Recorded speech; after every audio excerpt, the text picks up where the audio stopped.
சட்டமன்ற தேர்தலுக்கும் நாடாளுமன்ற தேர்தலுக்கும் என்று 10,000 வாக்குகள் அதிகமாக பெற்று தந்திருக்கின்ற, அதே போன்று எங்களுடைய தொகுதி என்று வரும்பொழுது திருவெரும்பூர் தொகுதியிலே ஏறத்தாழ 20,000 வாக்குகள் அதிகமாக நாங்கள் பெற்றிருக்கோம் என்று சொல்லும் பொழுது அதனுடைய பங்காக மாநகர பகுதியிலே அதிகப்படியான வாக்குகளை இதையெல்லாம் ஒருங்கிணைத்து பெற்று தந்திருக்கின்ற நமது ஆற்றல்மிகு மாநகர கழகத்தினுடைய செயலாளர், மண்டலத்தினுடைய தலைவர் அண்ணன் மதிவாணன் அவர்களுக்கு முதலில் என்னுடைய வாழ்த்துக்களையும் பாராட்டுகளையும் தெரிவிக்க நான் கடமைப்பட்டிருக்கின்றேன்.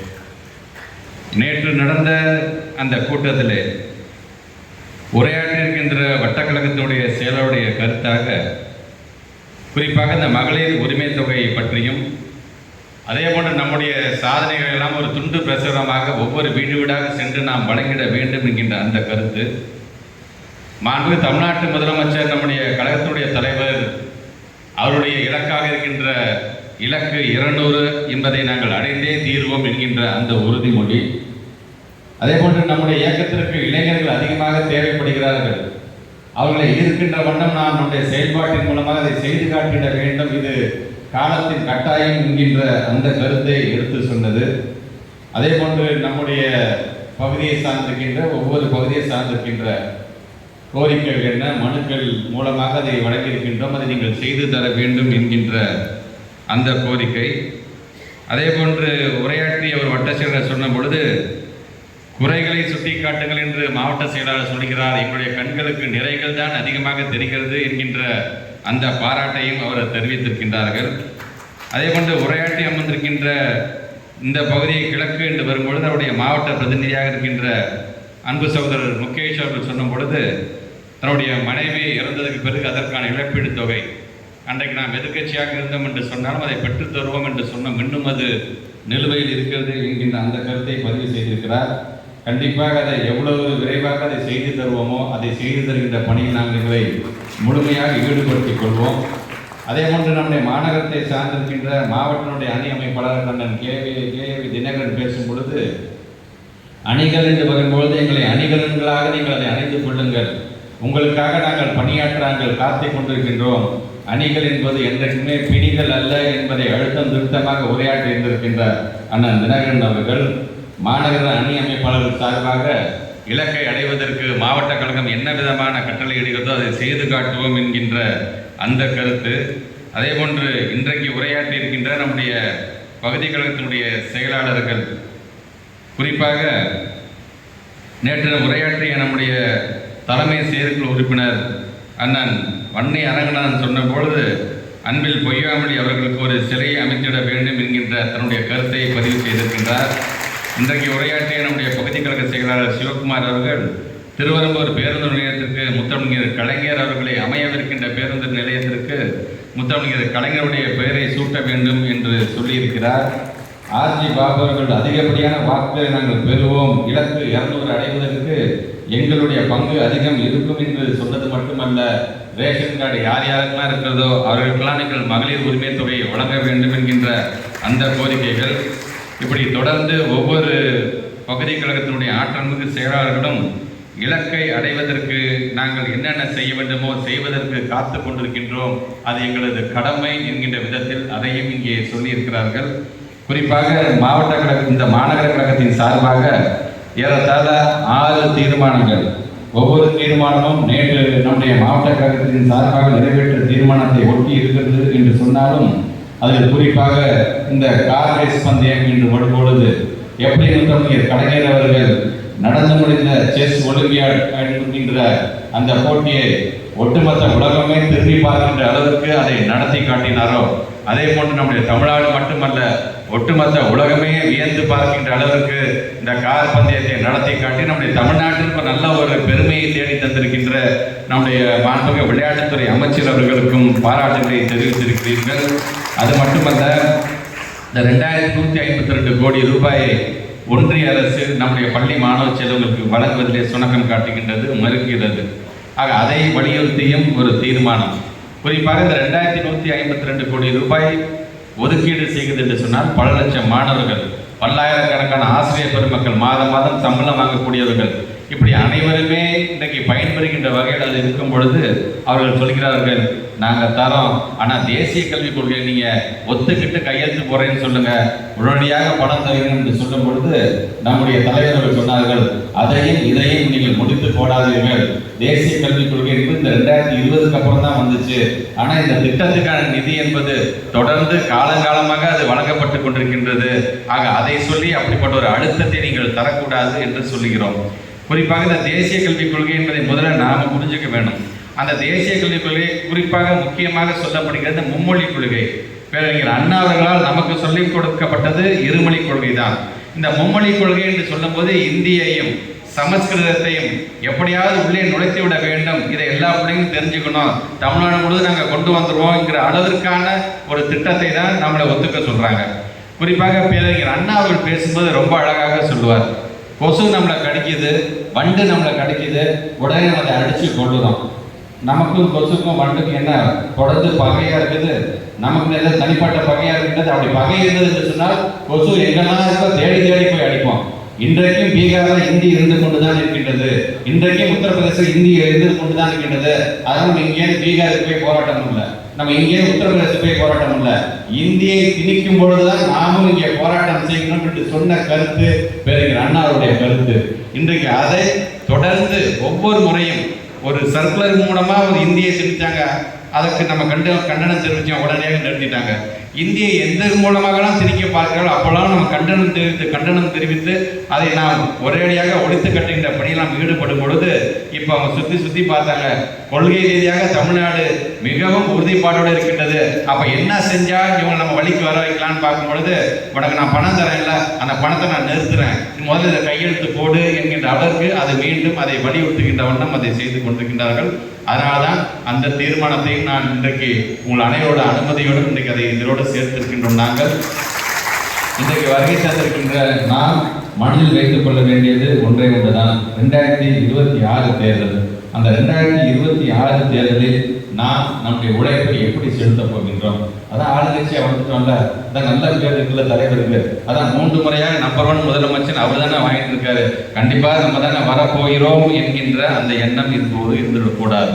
நாம் தொடர்ந்து புதிதாக எப்படி நம்ம 10 வருஷம் கழித்து வரோம் அப்படின்னு தொடர்ந்து நாம் நம்முடைய உழைப்பின் மூலமாக நம்முடைய மாண்பு தமிழ்நாட்டு முதலமைச்சரை இன்றைக்கு அந்த அரியணைகளை அமர வைத்திருக்கின்றோமோ, இன்னும் 10 வருஷம் நாம தான் ஆள வேண்டும் என்கின்ற அந்த உறுதிப்பாடோடு நம்முடைய உழைப்பை நாம் ஒவ்வொருவரும் செலுத்த வேண்டும். குறிப்பாக மாநகர பகுதி என்று வரும்பொழுது இன்றைக்கு நானும் பார்க்கின்றேன், ஒவ்வொரு பக்கமும் கொடியேற்றுவதாக இருந்தாலும் சரி, ஒவ்வொரு பக்கமும் ஒரு நிகழ்ச்சி நடத்துவதாக இருந்தாலும் சரி, இன்றைக்கு நம்முடைய மாவட்ட கழகத்திற்கு ஒரு வலதுகரமாக ஒட்டுமொத்தமாக திருச்சி தெற்கு மாவட்டம் என்பது இயக்கத்தினுடைய சக்கரவர்த்தி என்று சொன்னால் மாநகர கழகம் என்பது இந்த சக்கரவர்த்தியுடைய உடைவாள் என்பதை நான் பெருமையோடு எடுத்து சொல்வேன். எதிரிகள் எந்த கோணத்தில் வந்தாலும் சரி, எங்களுடைய மாநகர கழகத்தை சார்ந்திருக்கின்ற நீங்கள் நினைத்தால் அவர்களை ஓட ஓட விரட்டி அடிக்க முடியும் என்கின்ற நம்பிக்கை ஒட்டுமொத்த மாவட்டமும் பெறுகின்றது என்பதை நான் பெருமையோடு சொல்ல கடமைப்பட்டிருக்கின்றேன். நேற்று பேசியதான் திருப்பி சொல்றேன், நம்மை பொறுத்த வரைக்கும் இலட்சியம் என்பது நம்முடைய இதயமாகவும் கொள்கை என்பது நமது நரம்புகளாகவும் நாம் இருக்கும் பொழுதுதான் நாம் 2026 நம்முடைய தலைவர் நமக்கு இருக்கின்ற அந்த இலக்காக இருக்கின்ற குறைந்தபட்சம் 200 தொகுதியை நாம் வெற்றி பெற்றே தீருவோம். அதிலும் குறிப்பாக திருச்சி மாவட்டத்தை சார்ந்திருக்கின்ற அனைத்து தொகுதிகளிலும் அதிகப்படியான வாக்குகளை நம்முடைய தலைவர் யாரை கை காட்டுகிறாரோ, நிற்பது முத்தமிழர் கலைஞர், நிற்பது நமது மாண்பு தமிழ்நாட்டு முதலமைச்சர் என்ற எண்ணத்தோடு நாம் உழைத்தாக வேண்டும். அதனால்தான் இன்றைக்கு இருக்கின்ற கால சூழ்நிலையில் நீங்கள் சொன்னது போல அனைவருடைய விருப்பமாக இருக்கின்ற இளைஞர்களை நம்பால் இருக்க வேண்டும், இளைஞரை நம் இயக்கம் கொண்டு வர வேண்டும் என்கின்ற அந்த ஆசையில் ஒரு பகுதியாகத்தான் இன்றைக்கு அந்த கலைஞர் ஆர்மி என்கின்ற ஒரு புதிய திட்டத்தை நாங்கள் உருவாக்கி இருக்கின்றோம். அந்த திட்டம் என்பது வேறொன்றும் அல்ல, குறிப்பாக நம்முடைய திருவள்ளூர் தொகுதியில் இருந்ததை நான் தொடங்குகின்றேன்.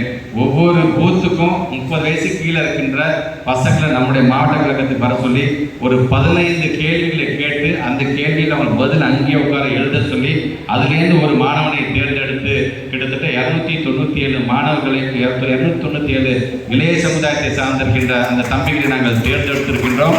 அதனால தான் கலைஞர் ஆர்மி அப்படின்னு அந்த பேரை வச்சது யாருன்னு பார்த்தீங்கன்னா நமது மாண்புமிகு விளையாட்டுத்துறை அமைச்சர் திரு உதயநிதி ஸ்டாலின் அவர் தான் சொன்னார், இந்த பேரை வைக்கணும்னு சொல்லி அதற்கான தனியாக ஒரு லோகோ நாங்கள் இன்னைக்கு தயார் செய்திருக்கின்றோம்.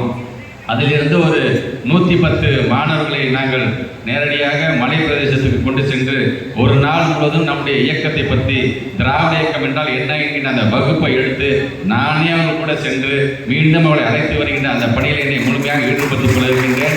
அடுத்தபடியாக கிழக்கு தொகுதியிலும் அதுக்கு அடுத்தபடியாக மணப்பாறை தொகுதியிலும் இதை தொடர்ந்து செய்ய இருக்கின்றோம்.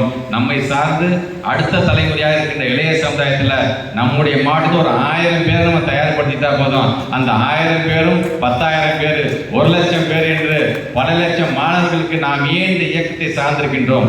75 வருடம் கடந்து ஒரு இயக்கம் சென்று கொண்டிருக்கின்றது.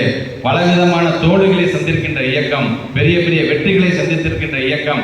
ஆனால் தொடர்ந்து 75 வருடமாக ஒரு இயக்கம் ஏன் எப்படி இன்றைக்கு நடைபோட்டுக் கொண்டிருக்கின்றது, நாங்கள் என்ன செய்தோம், அதுக்கு நீங்கள் தெரிந்து கொள்ள வேண்டியதெல்லாம் முத்தமிழர் கலைஞர் என்றால் யார், கலைஞருடைய தலைவராக இருந்தவர் யார் யார், அவர் எப்படிப்பட்ட போராட்டத்தை தன்னை முழுமையாக ஈடுபடுத்திக் கொண்டிருக்கின்றார், அரசியல் சார்ந்து எப்படிப்பட்ட ஒட்டுமொத்த தமிழ்நாடு மட்டுமல்ல ஒட்டுமொத்த இந்தியாவுக்கே வழிகாட்டியாக இடஒதுக்கீடு என்கிற ஒன்று எப்படி அவர் கொண்டு வந்தார் என்பதை முதலில் இளைய சமுதாயம் தெரிந்து கொள்ள வேண்டும். முதல்ல நம்ம வீட்டில் இருக்கிற பிள்ளைங்களை நம்ம தெரிஞ்சுக்கணும். ஏதோ அப்பா வராது, கருப்பு சிவப்பு வேட்டியை கட்டுறாரு, ஆர்ப்பாட்டம் வராது, போராட்டம் வராது, நிகழ்ச்சியை கலந்துக்காது வராது என்பது இல்லாமல் நாம் எப்படி இருந்தோம், இன்னைக்கு நாம் எப்படி இருக்கின்றோம், பிள்ளைகளுக்கு அதை சொல்லித்தர வேண்டிய ஒரு ஆசானாக நாம் ஒவ்வொருவரும் முதலில் நம்ம வீட்டில் இருக்கிறவர்கள் நம்ம அதை புரிய வைக்கின்ற அந்த பணிகளை ஈடுபடுத்திக் கொள்ள வேண்டும்.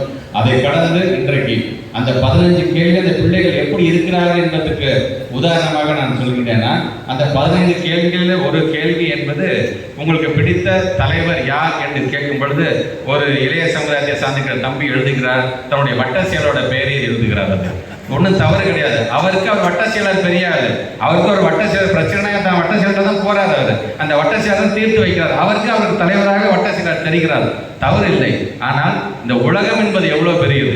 வெறும் அந்த வட்டத்துக்குள்ளேயே குறுங்கி இருக்கிறீங்களே, ஒரு தொகுதிக்குள்ளேயே குறுங்கி இருக்கிறீங்களே, அப்படி இருக்காதீர்கள். ஒட்டுமொத்தமாக இந்த தமிழ்நாட்டிற்கு கண் திறந்தவர் யார், முத்தமிழர் கலைஞர் யார்.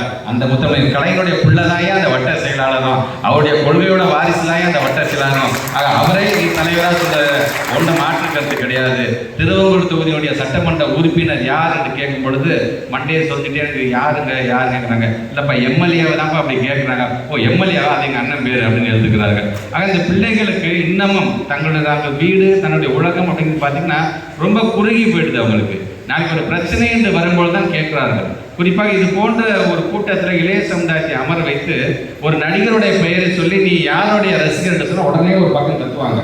இன்னொரு நடிகர் பெயரை சொல்லி நீ யாருடைய ரசிகர் அப்படின்னு சொன்னா இன்னும் இந்த பக்கம் பெருசா கத்துவாங்க. அந்த பக்கத்திலேயே ஒருத்தரை நீ வர சொல்லி மேடையில் ஏறி அந்த 2 பேரை நிற்க வச்சு உன் நடிகர் நடிச்ச முதல் படத்தோட பேர் சொன்னா உடனே சொல்லுவான். இன்னொரு ஆள்கிட்ட கேளுங்க, அவனும் உடனே சொல்லுவான். சரி உங்களுடைய நடிகருடைய 100வது படம் பேர் என்ன சொல்லுவோம், உடனே சொல்லுவோம். அடுத்த இன்னொரு நடிகருடைய வாரிசாக இன்னொரு நடிகரை பின்பற்றக்கூடிய ஒருத்தர் கேளுங்க, உன்னோட நடிகருடைய 100வது படம் என்னன்னா அடுத்த நிமிஷம் அப்படியே சொல்லுவோம். அந்த பையனை அப்படியே நிறுத்திட்டு உன் தொகுதியோட எம்எல்ஏ பேர் என்னன்னு கேளுங்க, மொழிப்பான் ஃபஸ்ட்டாக. அப்போ அந்த பையனை எடுத்து சொல்ல வேண்டியது, உனக்கு தண்ணி பிரச்சனைனா எம்எல்ஏக்கு போன போடு, உனக்கு சாப்பிட பிரச்சனை எம்எல்ஏ என்னப்பா பண்ணாரு, உனக்கு கரண்ட் வரலாம் அந்த எம்எல்ஏ என்னப்பா பண்ணிட்டு இருக்காரு, பட்டா பிரச்சனையா அந்த எம்எல்ஏ என்னப்பா செஞ்சுட்டு இருக்காரு, குடிதண்ணி கணக்கெல்லாம் வரலாம் இந்த எம்எல்ஏ கவுன்சிலர் என்னப்பா போனாரு. அப்போ உன்னுடைய தேவைகள்லாம் தீர்த்து வைப்பதற்கு உனக்காக உழைப்பதற்காக இவ்வளோ மக்கள் பிரதிகள் இருக்கும் பொழுது அது உன் கண்ணுக்கு தெரியல, உனக்கு தெரியதெல்லாம் கவர்ச்சியாகத்தான் இருக்கின்றது. ஆக இதை புரிய வைக்க வேண்டிய மிகப்பெரிய பொறுப்பு யாருக்கு என்று சொன்னால் நாம உழைச்சிக்கிட்டே இருப்போம். நமக்கு அங்கீகாரம் கொடுக்குறாங்க, கொடுக்காம பாருங்க, நமக்கு வாக்களித்து நமக்கு அங்கீகாரத்தில் உட்கார வச்சுட்டாங்கன்னா அந்த பொறுப்பை மிக அழகாக கையாள வேண்டும். இருந்த இவர் தான்ப்பா கவுன்சிலராக இருக்கணும், இருந்தால் இவர் தான்ப்பா எம்எல்ஏவாக இருக்கணும், நாங்கள் சொல்கிற நேரத்தில் செய்யலாதுப்பா அப்படிங்கிற ஒரு நல்ல பெயரை நீங்கள் பெறணும். அதுக்காக அடுத்தவங்க அப்போ அடுத்து நமக்கு வாய்ப்பு கிடைக்காதான் நினைக்காதீங்க. நம்மை பொறுத்த வரைக்கும் உழைப்பவர்கள் யாராக இருந்தாலும் சரி அவங்களை தேடி கண்டுபிடிச்சு அவங்களுக்கான உரிய அங்கீகாரத்தை வழங்கக்கூடிய மாவட்டமாக நம்முடைய திருச்சி தெற்கு மாவட்டம் இன்றைக்கே விளங்கும். ஆக வருகை தந்திருக்கின்ற நாம் நம்முடைய இலக்காக 2026 200க்கு 234க்கு 200 தலைவர் சொல்லியிருக்கிறாரு.